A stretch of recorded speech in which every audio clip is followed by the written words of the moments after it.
Ya, alhamdulillah Bismillahirrahmanirrahim.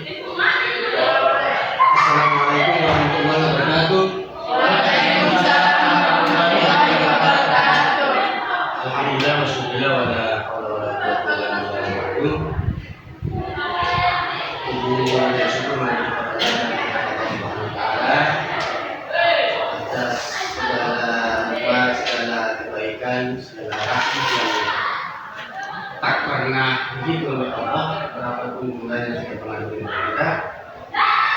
Kewajibannya sebagai Allah itu berbicara daripada padanya.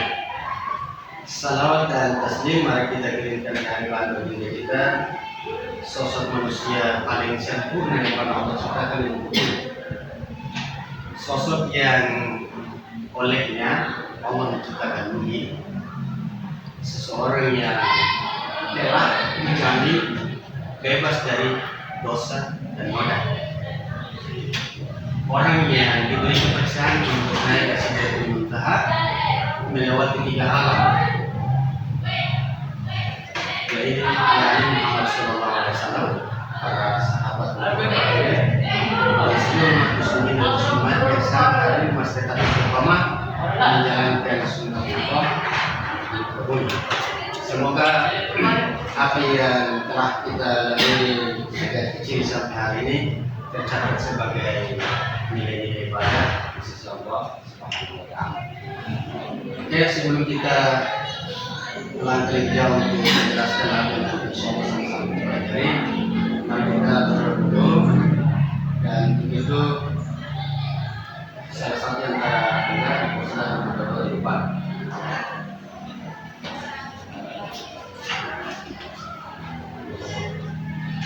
Guru dan teman-teman, kita mulai yang berjalan, marilah kita berdoa. Berdoa sahabat, berdoa mulai.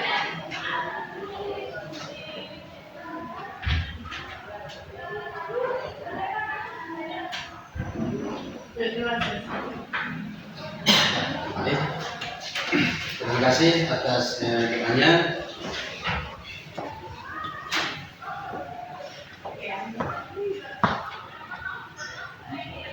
Saya Dahlan Sekun SPD beserta PAI 1.9 asal SMK Negeri 2 Maluku Tenggara melaksanakan proses pembelajaran hari ini tanggal 18 Juli 2022. Lokasi pelaksanaan PPL SMK Negeri 2 Maluku Tenggara. Terima kasih. Ya, jadi ada semua siap belajar? Siap. Oke, semangat ya. Iya. Sebelum kita melanjutkan proses pembelajaran ini, aku mau tanya dulu. Pertemuan ini kelanjutan dari pertemuan kita ya pekan lalu. Ya, satu pekan yang lalu kita telah mempelajari tadi 3.3 tentang iman kepada Rasul, iman kepada kitab Allah. Hari ini kita akan bicara tentang dari 3.4 yang iman kepada Rasulullah. Tetapi sebelum kita lanjut sebagaimana yang telah terlihat di depan Anda, saya mau tanya dulu, apa yang Anda pahami tentang iman kepada kitab Allah? Berapa jumlah kitab-kitab yang pernah Allah turunkan di muka bumi? Apa saja? Bisa disebutkan? Apa itu? Taurat, Injil, Zabur. Kalau berdasarkan urutan turunnya, yang pertama adalah Taurat. Taurat diturunkan melalui perantaraan malaikat Jibril kepada Nabi Musa alaihissalam. Yang kedua kitab Zabur.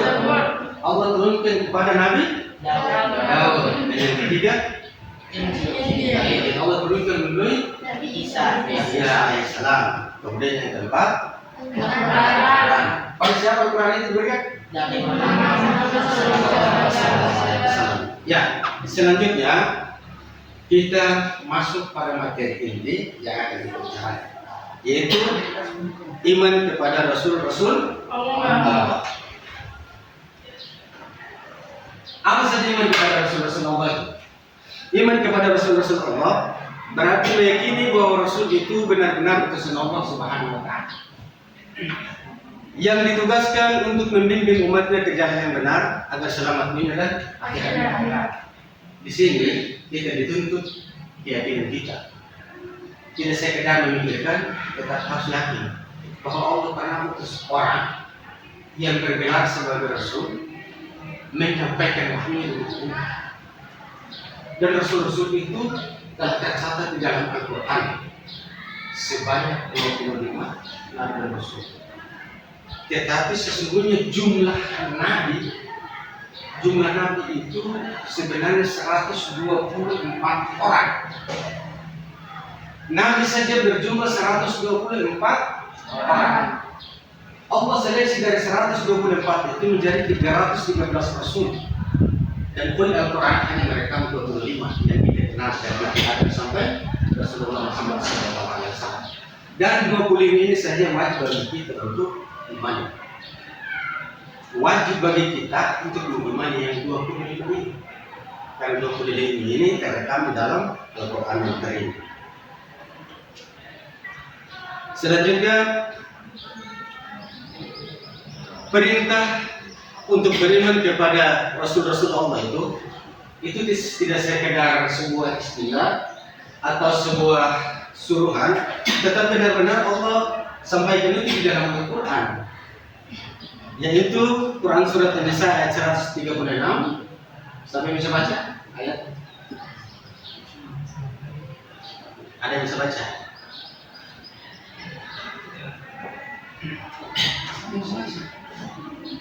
Belum? Bisa ya? A'udzu billahi minasyaitonir rajim. Bismillahirrahmanirrahim. Ya ayyuhallazina amanu aminu billahi wa rasulihi wa ul kitabil allazi nazzala ala rasulihi wa ul kitabi والذي أنزل من قبل ومن يكفر بالله والملائكة وكتبه ورسله واليوم الآخر وقد ضلالا بعيدا. Ada yang bisa selain ini? Ada yang membaca lagi? Sudah? Ya, kita mulai ya. A'udzu billahi minasyaitonir rajim. Ya ayyuhalladzina aminu billahi wa rasulihi wal kitabil ladzi nazzala ala rasulihi wal kitabil ladzi anzala min qabl wa may yakfur billahi wa malaikatihi wa kutubihi wa rusulihi wal yawmil akhir faqad dhalla dhalalan ba'ida. Jadi itu nanti diperhatikan makhraj hurufnya, ya. Makhraj huruf itu tempat di mana ayat Al-Qur'an huruf posisi di mana huruf posisi di mana posisi di mana makhraj huruf. Sedangkan tajwid artinya proses penyampaian ayat Al-Qur'an bacaan. Jadi kalau hukumnya itu harus izhar, ya harus dibaca sama. Kalau izhar, maka harus didekatkan dengan tajwid yang paling bagian atas biar tidak terlalu disamakan. Bisa paham ya? Oke. Artinya adalah wahai orang-orang yang beriman, tetaplah beriman kepada Allah dan Rasulnya, yakni Muhammad SAW, dan kepada kitab Al-Quran yang diturunkan kepada Rasulnya, serta kitab yang diturunkan sebelumnya. Sampai di sini perlu kita pahami bersama bahwa yang pertama sekali yang Allah sampaikan adalah ya ayyuhalladzina amanu, wahai orang-orang yang beriman. Rasulullah Muhammad termasuk Al-Quran ini semua berbahasa Arab. Al-Quran berbahasa Arab, Rasulullah Muhammad orang Arab. Tetapi oleh Allah, Al-Quran ini turun tidak disampaikan untuk orang Arab. Kalau Allah itu fanatik terhadap orang Arab, bunyinya bukan begini, tetapi ya yang Arabiyun misalnya. Atau misalnya disampaikan khusus untuk umat Islam, maka bunyinya bukan yang dari nama, melainkan ya Islam. Tetapi Allah hendak mengatur hidup secara umum. Makanya dipakai adalah istilah ya dulu. Ada orang-orang yang beriman. Setelah Allah ketujuh yang beriman, Allah kemudian lanjut. Tetaplah beriman kepada siapa nih? Allah dan Rasul. Keimanan itu setelah kita dapatkan, jangan kita kuat. Tetap beriman kepada Allah dan Rasul. Dan jangan pernah berganti imannya. Tidak boleh. Tetap beriman kepada Allah dan Rasulnya dan kepada kitab Al-Quran. Bagaimana cara beriman kepada kitab Al-Quran? Membaca dan mengamalkannya. Itu cara beriman kepada kitab Al-Quran yang diturunkan kepada Rasul. Serta kitab yang diturunkan sebelumnya. Nah, ini harus dijelaskan. Terhadap Al-Quran dan kitab yang diturunkan sebelumnya diperintahkan oleh ayat ini supaya kita iman. Pertanyaannya adalah cara mengimani kitab Al-Quran dan kitab-kitab turun sebelumnya haruskah kita jalani semua? Zabur, Taurat, Injil, Al-Quran, perlukah kita satukan, kita ramu menjadi satu dan kita jalankan semuanya? Atau seperti apa cara menjalankan kitab yang Al-Quran yang kita imani sekarang, kemudian yang sebelumnya? Bagaimana caranya? Ada yang bisa kasih gambaran? Jadi begini, oleh Allah, Al-Quran itu dari kitab sebelumnya wajib kita imani. Itu wajib. Tetapi cara mengimani Al-Quran dan kitab sebelumnya berbeda. Al-Quran diimani dengan cara mempelajari lalu melaksanakan perintahnya, dipelajari dan diamalkan. Sementara kitab-kitab yang diturunkan Allah sebelum kitab Al-Quran cukup kita imani dan tidak wajib kita amalkan. Cukup kita imani, dalam arti kita imani kita yakini bahwa Allah pernah turunkan kitab bernama Taurat, Allah pernah turunkan kitab bernama Zabur, dan Allah pernah turunkan kitab bernama Injil. Kitab-kitab ini semua Allah pernah turunkan pada konteks dan zaman yang berbeda. Oleh Allah, semua konteks dan zaman yang pernah Allah turunkan kitab dan Rasulnya itu yang anggap sudah tidak bisa, maka Allah hadirkan Al-Quran. Dan wajib bagi kita untuk mengamalkan Al-Quran ini setelah kita pelajari. Dan untuk itu maka Al-Quran dan Rasulullah Muhammad SAW diberi gelar sebagai uswatun hasanah. Rasul itu keteladanan. Laqad kana lakum fi Rasulillah uswatun hasanah. Rasulullah Muhammad SAW adalah suri teladannya baik dan sempurna bagi setiap umat manusia. Kemudian Rasulullah sendiri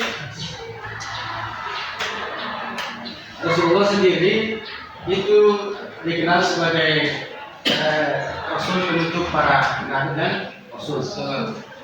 Jadi setelah Rasulullah Muhammad diutus, tidak ada lagi nabi atau Rasul yang diturunkan kemudian.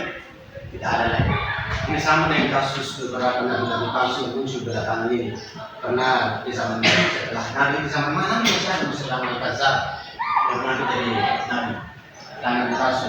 Kemudian di zaman di Jakarta di Indonesia ini ada guru basket, badminton, pelatih badminton bilang diri jadi nabi, sudah ditangkap oleh polisi. Itu namanya ketimin. Bagaimana ada nabi namanya ketimin? Coba jangan ini dia jadi saksi, lalu diundang kasih ceramah di satu tempat acara hikmah itu misalnya, lalu dipanggil. Ya cara selanjutnya adalah penyampaian hikmah itu yang akan disampaikan oleh Ustaz yang barang ketimin. Lucu kan? Namanya saja itu cocok dari Ustaz, bagaimana jadi nabi? Jadi Ustaz saja namanya tidak cocok. Bagaimana menjadi nabi yang kayak begini? Apalagi kalau misalnya kita sandingkan dengan salawat misalnya kayak Nabi Muhammad. Ya Habibi ya Muhammad. Enak. Tanda nama yang tadi. Ya Habibi ya Tukin. Jadi yang model kayak gini tidak layak. Tidak layak karena itu Rasulullah SAW Muhammad adalah manusia yang telah dikunci oleh Allah sebabnya yang terakhir kali diutus kita komat dan mengukur. Paham ya? Selanjutnya antara Nabi dan Rasul itu ada perbedaan. Ya, antara Nabi dan Rasul itu Nabi, makanya guru bilang Nabi itu 124, tetapi yang menjadi dapat gelar Rasul 300 berapa? 313. Lalu ia pun dalam Quran terekam cuma sebanyak 25. Karena itu perbedaan antara Nabi dan Rasul. Yang pertama, Rasul adalah orang yang diberi wahyu dengan syariat baru. Sementara yang kedua, Rasul senantiasa memiliki kitab atau lembaran-lembaran dalam baik untuk suhuf yang memuat syariat baru atau sebagian dari syariat Rasul sebelumnya. Jadi itu sampaikan misalnya Taurat turun, kemudian Taurat selesai, Zabur datang. Zabur bisa saja muatannya adalah yang ada dalam isi Taurat. Lalu dikembangkan oleh Nabi Daud melalui kitab Zaburnya, atau bisa juga isi kitab Taurat itu dihilangkan, kemudian datang dengan syariat baru, perintah baru, kemudian jalan dengan Nabi Daud. Itu bisa seperti itu. Kemudian yang kedua, Nabi adalah orang yang diutus Allah menjalankan dan mengamalkan syariat-syariat sebelumnya. Kemudian yang kedua, Nabi belum tentu memiliki kitab atau lembaran suhuf. Jadi Nabi itu diutus hanya untuk menyampaikan apa yang sudah disampaikan oleh para Rasul. Jadi dia tidak wajib mendapatkan kitab atau lembaran-lembaran. Dia hanya turun diutus Nabi. Oh ke sana, tempat ini kemarin Nabi Yahya turun, tapi di Pungkaum di sana jangan melawan. Ente sampai di sana, sampaikan kebenaran ini bahwa Nabi Yahya itu benar dan Yahya itu adalah Rasul. Jadi Nabi ini hanya masuk. Kaum Yahudi Israel itu jemaah yang menyebarkan Nabi Rasul Israel. Dan Israel sekarang yang kita kenal itu sebenarnya penamaan dari keturunan yang diambilkan dari Nabi Yakub. Nabi Daud itu salah satu dari keturunan Yakub. Jadi Nabi Yakub oleh penduduknya, oleh Allah itu disebut dengan Israel. Jadi Israel itu nama lain dari Nabi Yakub. Jadi kata Bani artinya keturunan. Jadi Bani Israel itu artinya keturunannya Israel. Keturunan Bani Israel artinya keturunan Nabi Yakub. Lah mereka ini telah mendudukan Nabi. Ada beberapa Nabi. Satu misalnya Samuel Al-Ghazi. Samuel Al-Ghazi itu adalah Nabi yang memiliki kekuatan yang saking kuatnya dan dia itu tidak bisa dibunuh oleh siapapun. Pernah dirantai berkali-kali. Kita bersatu takut. Kalau semuanya masuk, minta bantu ke istrinya, rantai badannya. Kemudian satu kali kadet bantu, kenapa? Bayang, rantai putus. Itu berulang-ulang. Sampai terakhir kan istrinya itu muka harta, lalu penguasa sakit yang zalim rayu istrinya. Kalau kamu mau tunjukkan kelemahan suamimu, ini harta, ini istana, asalkan kamu tunjukkan suamimu. Nabi Sallallahu Alaihi Wasallam. Akhirnya istrinya dekat. Bang, kalau kalian bahasa sekarang, bang, itu kekuatan pasal hati. Dia dulu biasa tanya, saya pasal rantai. Saya untuk apa? Saya coba kekuatan. Besok lagi begitu. 2 bulan rantai yang besar. Nabi sebenarnya kasih ke kamu, terus merontak. Sampai pasang saya. Untuk apa? Coba kekuatan. Sampai yang ketiga, karena Nabi sebenarnya kasih ini super saya, ketemu istri. Ini kasih kekuatan. Ayo istri tanya, Anda menanya di mana? Saya berdoa itu terletak di mana? Kira-kira kamu bikin apa supaya memukul Mesir?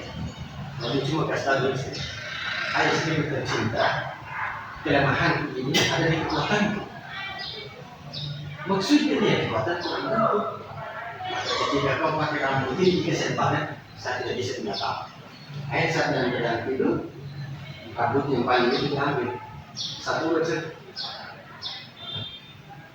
Dia sepanis. Ini untuk apa? Kita coba kekuatan. Ini sebenarnya. Dari situlah yang bisa mengajar itu bisa dieksekusi. Dan sebuah negasi adalah oleh Rasulullah pernah disampaikan, sebuah negasi adalah nabi yang suatu saat berjalan tanpa pengikuti dalam surga, membawa palu dalam surga tanpa pengikut. Itu nabi kita punya. Jadi mereka yang diutus untuk menyampaikan yang kayak gini. Jadi Rasul turun dikhianati, kemudian para nabi itu turun terus. Kayak gitu. Ini seperti misalnya Nabi Yunus kan? Nabi Yunus itu dia terakhir di dalam perutnya ikan muntah. Nah, karena dia tinggal dia dikhianati. Setelah dia pergi, dia sumpah serapah, penyakit wabah masuk ke umatnya, baru sadar ternyata Nabi Yunus benar. Tetapi karena dia berjalan dengan caranya itu, lalu waktu itu juga belum mau besar, akhirnya diundi. Semua nama dikumpulkan, siapa yang namanya keluar dari undian itu dia harus loncat. Karena ini gelombang besar, dia harus menonton orang. Orang buang semua barang-barang itu belum cukup, harus buang orang. Akhirnya tiga kali diundi, Nabi Yunus namanya keluar. Undi pertama Nabi Yunus, terus pembesar di sini bilang jangan, ini orang terhormat, ini jangan. Undi kedua Nabi Yunus, terus ditahan, undi ketiga sama terus pasti loncat. Sampai di sana itu Allah sudah siap untuk ini, Allah. Ini telah sama sama melewati 7 malam, 7 mitra dan 3 kegelapan. Disebutkan oleh Al-Quran 3 kegelapan. Itu sudah yang dikisahkan oleh Yunus itu dari kisah perjalanan Yunus. Sampai pada waktunya dia bertobat dalam doanya itu, dia bertobat, Allah kemudian hadirkan ikan itu ke darat dan diucapkan Allah Nabi Yunus alaihissalam sebagaimana yang pernah dia dengar. Oke, kemudian yang berikut para nabi dan rasul yang bergelar ulul azmi. Apa itu ulul azmi?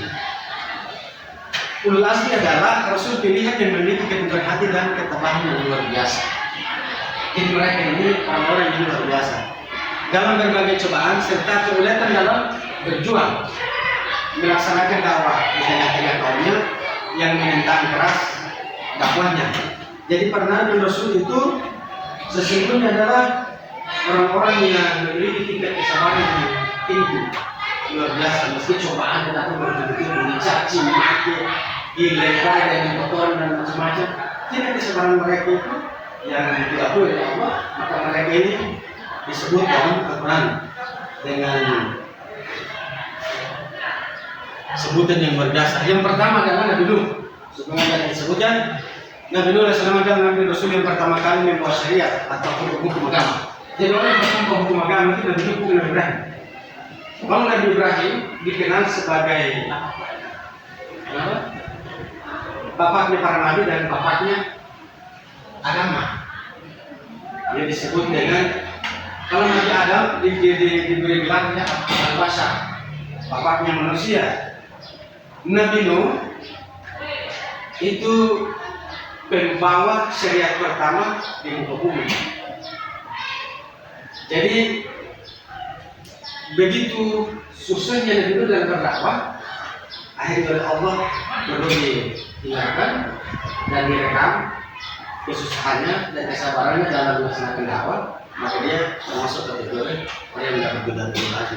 Kemudian yang kedua, Nabi Ibrahim disebut juga sebagai bapak para nabi. Disebut bapak para nabi karena setelah Nabi Ibrahim kisahnya agak unik. Menikah sampai usianya sudah begitu tua dan belum punya keturunan. Istrinya bernama Sarah. Orang Indonesia sering sebut Siti Sarah. Yang Hajar juga disebut Siti Hajar. Padahal nama Siti itu cuma ada di Indonesia, tidak ada di Arab saja. Jadi kalau orang sering disebut Siti Hajar, bisa jadi Siti Hajar itu orang Indonesia. Yang Nabi Ibrahim kan banyak sejarawan yang suka mengikuti, tapi itu hal aneh yang perlu kita bahas itu. Istri Nabi Ibrahim bernama Siti Sarah, tetapi belum juga punya keturunan sementara Siti Sarah sudah tua. Akhirnya dalam sebuah perjalanan Nabi Ibrahim dikenalkan dengan seorang budak. Budak itu ditawan. Lalu Raja Najasyi memberikan budaknya kepada Nabi Ibrahim. Ibrahim, kalau kau mau, kau nikah dengan wanita ini. Kemudian minta restu di Siti Sarah. Maka saya ambil sudah mau nikah. ialah Siti Hajar. Siti Hajar itu seorang budak punya Raja Najasyi. Dan Nabi Ibrahim merdekakan dia, dinikahkan saat Siti Hajar ini hamil dan jalan melahirkan Siti Sarah. Jadi kehadiran Siti Hajar itu membawa berkah untuk Siti Sarah, istri pertama Nabi Ibrahim AS. Dari kehadiran Siti Hajar lahirlah Nabi Ismail yang menjadi cerita paling menarik di setiap ini ada di kisah. Ya, dari kisah itu lalu Nabi Ismail dan Siti Hajar ini membuat sebuah sejarah yang luar biasa yang sampai hari ini masih dijalankan setiap tahun di bulan Zulhijjah. Jadi peristiwa ibadah haji itu proses pengirangan sejarah Siti Hajar dan Nabi Ismail bersama dengan bapaknya Nabi Ibrahim. Sementara dari perut Siti Sarah lahirlah Nabi Ishak. Dari Nabi Ishak ini turun Nabi Daud, Nabi Yakub, kemudian turun Nabi Daud, Ruben, kemudian Benyamin, Levi, Yehuda, salah satu dari 12 orang itu. Yehuda ini salah satu yang kemudian menjadi kami Yahudi sekarang. Jadi Yahudi ini suku bukan agama. Yahudi ini suku, bukan secara kuat. Gak takut. Yahudi ini suku bukan agama. Dari orang yang bernama Yehuda. Yang salah namanya Levi. Levi itu keturunan Nabi Ishak juga, yang kemudian dibenci oleh orang suku yang nama Yehuda ini keturunannya. Akhirnya mereka dibantu lari ke Australia, Austria sekali. Maka Levi Strauss, celana dengan merek Levi Strauss, artinya Levinya orang Yahudi yang tinggal di Austria. Jadi kalau kita beli kata itu menyebut orang untuk membantu orang Kristen. Ceritanya ini itu bisnis. Levi Strauss artinya keturunan Yahudi yang dari Levi yang tinggal di Austria. Itu mau kaji dijaga ceritanya kayak gitu. Tapi waktu itu perjalanan cerita jauh. Tetapi dari situ maka lahirlah 12 orang yang kemudian kita kenal sekarang negara Yahudi atau suku Yahudi dengan negaranya adalah Israel. Paham tak? Sementara Nabi Ismail alaihissalam dia turun di Nabi Muhammad sallallahu alaihi wasallam. Jadi baru menjelaskan sebenarnya cerita tentang Nabi Ismail yang disembelih itu sebenarnya ilusi.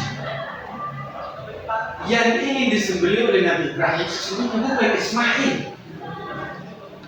Yang ingin disembelih Nabi Ibrahim dari diri Ismail adalah sifat kehewanan dan kebinatangan dia. Jadi sifat hewan dia itu yang mau disembelih. Tetapi diilustrasikan seolah-olah Ibrahim mau menyembelih Ismail. Bayangkan kalau manusia sendiri. Jadi ujian bagi Nabi Ibrahim. Tetapi sesungguhnya esensi dari proses pengujian itu adalah sifat kehawaniannya Nabi Ismail yang harus disembelih. Jadi kalau ada setiap kurban, ada hewan yang dibeli, itu perwakilan dari sifat hewan manusia. Dalam diri manusia yang mau berkurban itu dikorbankan, diberikan dengan kurban tadi. Yang harapan disembelih itu sifat hewan kita. Apa sih kecenderungan dari diri manusia? Rakus, malas tahu, ambil barang tak karuan tak apa-apa. Sifat dari diri manusia. Ini yang ingin disembelih, dibuat seperti sifat insani dan sifat ketuhanan yang ada dalam manusia. Supaya apa? Untuk itu barang beda. Jadi kalau setiap sudah berkumpul selesai, kesan-kesan itu masuk akal lagi dengan orang yang disebutkan hewan binatang macam itu sebetulnya harus kurban. Harus kau kurban benda yang lebih banyak dan lebih besar supaya melambangkan kata kata itu telah bersih dari apa yang kau inginkan. Paham sampai situ? Kita lanjut yang ketiga Nabi Musa. Nabi Musa yang diutus oleh Allah menyelamatkan kaum Bani Israel. Bani Israel juga dari penguasa zalim yakni Fir'aun. Laknatullah. Fir'aun laknatullah. Fir'aun ini itu ada di zaman Musa, Fir'aun juga ada di zaman Ibrahim. Di zaman Ibrahim Fir'aun bernama siapa? Namrud. Namrud itu nama tapi gelarnya itu Fir'aun. Fir'aun di zaman Musa yang kita kenal Fir'aun itu namanya sebenarnya Ramses III. Jadi Ramses I, Ramses II, Ramses III. Ada juga Fir'aun zaman sekarang ini. Jadi Fir'aun itu kita lihat dari aspek perilaku. Orang yang suka menindas, orang yang menentang kebenaran, orang yang melawan yang itu Fir'aun sebenarnya. Dan orang yang paling sombong di bumi Firaun. Jadi pejabat-pejabat orang-orang sombong itu anak buahnya Firaun semua. Mantap. Ya, jadi yang terakhir, yang kemudian yang berikut Nabi Isa alaihissalam, beliau seorang untuk kaum Bani Israel juga. Beliau dilahirkan tanpa ada perantaraan seorang bapa. Hanya melalui hadiran malaikat Jibril memberitahukan malam di dalam perutnya itu Allah akan titipkan sosok anak jadi Ruhul Kudus. Ini nanti menjadi orang penting di bumi. Kemudian terakhir Muhammad SAW, Rasul terakhir yang diangkat oleh Allah SWT, sehingga disebut Khatamul Anbiya wal Mursalin atau penutupnya para nabi dan para rasul. Ya Rasulullah Muhammad SAW sudah diutus, segalanya telah selesai. Oke, pertemuan kita sampai di sini. Sebelum kita akhiri, ada yang makan? Selesai? Oke. Dan insya Allah pertemuan kita di PKN yang akan datang itu kita akan bicara tentang iman kepada hari akhir. Jadi untuk itu apa yang sudah kita pelajari pulang, kemudian bukunya dibuka, dipelajari kembali supaya terbentuk dalam ingatan tentang apa yang sudah kita pelajari ya. Jangan pernah lupa. Kemudian yang berikut pesan-pesan yang paling penting. Jangan pernah Anda abaikan saat dipanggil oleh orang tua. Ya, cepat bersegerakan diri mendengarkan depan orang tua saat menikahi Allah. Kemudian beri laksanakan kepada ibu kita sebagai hamba Allah dengan cara beribadah setiap waktu. Yang berikut lagi, pastikan Anda datang di sekolah tidak dalam keadaan kosong. Tidak lagi. Kalau terangkat persiapannya semua untuk beda tas, pasti jangan datang. Baik yang benar. Oke, sebelum kita akhir mari kita berdoa dan doa ini langsung dilakukan saya. Kita baca Quran surat yang 11 masing-masing dengan hati. 11 dimulai.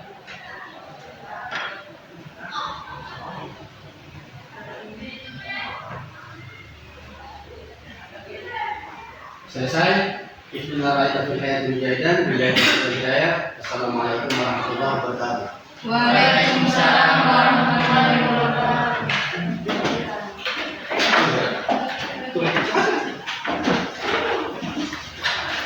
Nanti durasinya sampai setengah baru. Boleh kan? Masih sedikit, Pak.